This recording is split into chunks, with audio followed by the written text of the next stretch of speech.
I rise in support of this package of bills, and I'd like to speak to all three if I may. Without objection, so ordered. And I'd like my remarks printed in the journal. Without objection, so ordered. And I'd like to, to thank the representative from or senator from the 13th district as well for her acknowledgement of economic development and some of the great things that are going on. I do want to talk a little bit about the previous speaker as well, because I've been dealing with this, this mantra from some of these government subsidized entities, these think tanks that, that present their information to us, that really present their information in a static world, a zero-sum world, where investments never pay off. And I really am frustrated that think tanks and other entities subsidized by the government don't understand what investments actually mean. Let me give an example. The Ford Motor Company made their announcement, and we've talked about it, and now we're doing something about it. They are taking an $11-12 billion investment down to Tennessee, 11,000 jobs.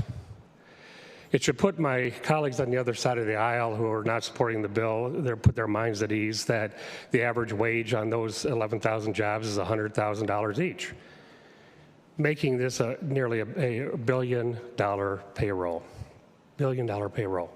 That's just the jobs. Tennessee doesn't have an income tax. Michigan does. We have 4.25% income tax. Whether some of the think tanks believe that they could write a bill to eliminate income tax or corporate income tax or even lower it in today's environment is a big question. They're not proposing it. What they propose is a utopic world. But that $1 billion income tax in Michigan, had we spent that $400 million, would pay itself back in less than 10 years. These are investments. This isn't money thrown down a rat hole. And then I asked my colleagues to consider, and most have, what will the region, what will the community immediately surrounding Blue Oval Park in Tennessee look like in 20 to 30 years? How many houses will be built? How many sandwich shops will be built? How many restaurants, bars, churches, gas stations, conference centers? Will there be a sports complex? How many schools are going to be needed? How many roads will be fixed? How many roads will be built? These are real investments that we've missed out on because we've had these false narratives and these arguments against economic development. Well, I just can't even grapple with the notion that if we do nothing, that something's going to happen. We did nothing. We lost General Motors 6,000 jobs just the year before. They begged us to do something, and we turned them down. We lost Ford Motor Company, 11,000 jobs. And in the same week that I heard the Ford announcement, Laprina Foods made its announcement, nearly $900 million investment, 600 jobs. They make cheese, not cars. They went to Texas. You know what Texas gave them? A water treatment plant and $4.2 million in cash. That's